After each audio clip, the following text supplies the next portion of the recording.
गंगा मेरी जटाओं से पृथ्वी पर बहती अवश्य है, किंतु अंत में समुद्र में आके मिलना ही उसकी नियति है। उसी प्रकार संतान को भी अपने माता पिता से दूर जाके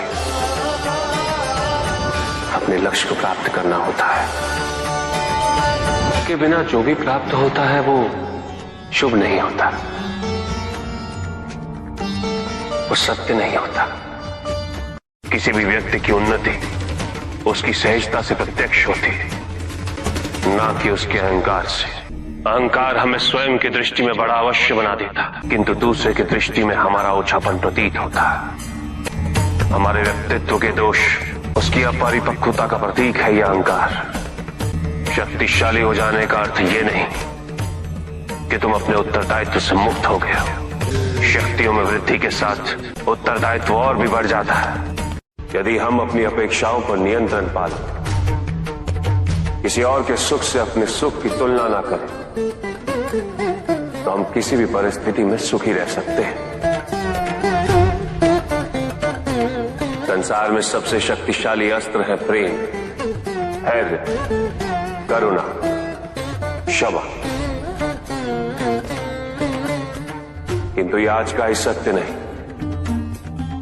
ये सत्य शाश्वत है। सुख आंतरिक होता है, संतोष आंतरिक होता है।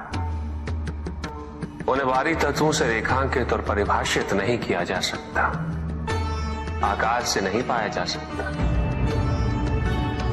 आकार के आधार पर केवल अहंकार ही उत्पन्न होता है, क्योंकि आकार से तुलना करने का संदर्भ प्राप्त हो जाता है। यदि तुम्हारा आकार छोटा है तो तुमसे भी छोटा कोई न कोई अवश्य होगा, और यदि उसी प्रकार तुम विशाल हो तो तुमसे भी विशाल इस संसार में कोई न कोई अवश्य होगा। इसीलिए शरीर या आकार की तुलना करना कभी भी शाश्वत सुख का आधार नहीं बन सकता। उसे भक्ति का मोह होने लगा है, परंतु उसकी भक्ति तो निस्वार्थ है।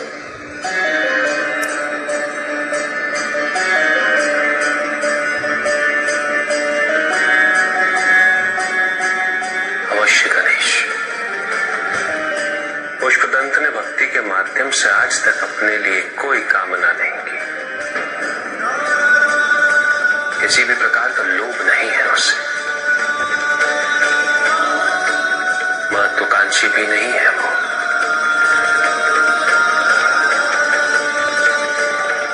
उसके प्रत्येक कृत्य का उद्देश्य है सच्ची भक्ति। किंतु भक्ति में मोह होने से चिंता किस बात की? भक्ति का मोह भक्त का शत्रु होता है गणेश। इस मोहंध में भक्त ये सोचने लगता है कि वो जो कुछ भी कर रहा है वो उचित है, अनुचित कुछ भी नहीं। मोह वो तर्क विरोधी वृत्ति है गणेश, जो किसी सुचिता और पवित्रता का ध्यान नहीं रखती। वो उद्देश्य को भूल जाती है, और इस प्रकार वो प्रायः दोष का स्वरूप ले लेती है।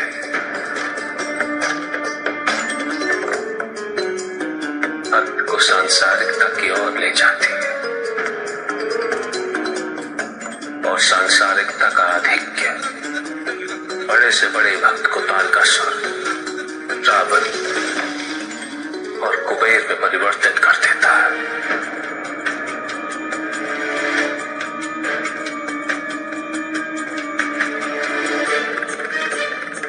मैं पुष्पदंत के समक्ष विकल्प अवश्य प्रस्तुत करूंगा, और वो किसका चयन करता है इसकी उसे पूर्ण स्वतंत्रता है,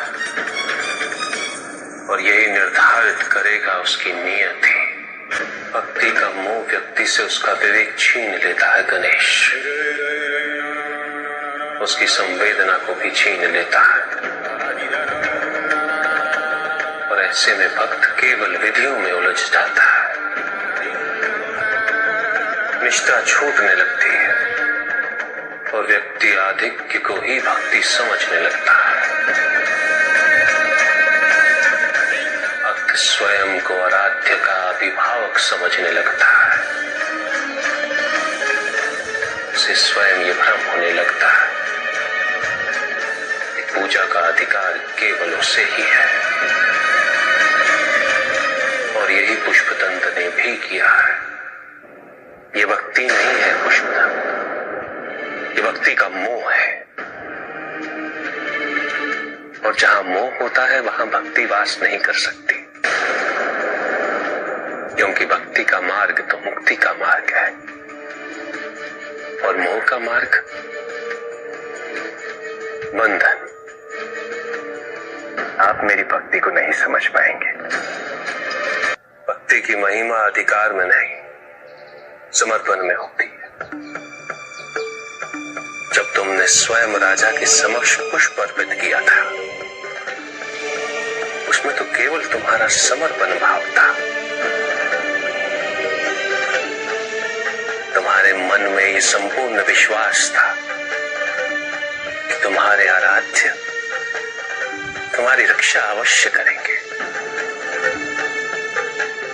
और उन्होंने रक्षा अवश्य की, क्योंकि एक भक्त के सम्मान का प्रश्न था, उसकी भक्ति का प्रश्न था। किंतु आज पुष्प अर्पित करते समय तुम्हारा भाव समर्पण का नहीं, नियंत्रण का है। तुम तो स्वयं महादेव से अपना सामीप्य सीधा सिद्ध करना चाहते हो। भक्त और भगवान के संबंध को बाहरी प्रमाण से परिभाषित करना चाहते हो। विचार करो पुष्पदंत, क्या स्वयं महादेव को यह स्वीकार हो सकता है? और ये शिवलिंग स्वयं अपने साथ यहां लाने से तुमने महादेव के अनेक भक्तों को दुखी किया है।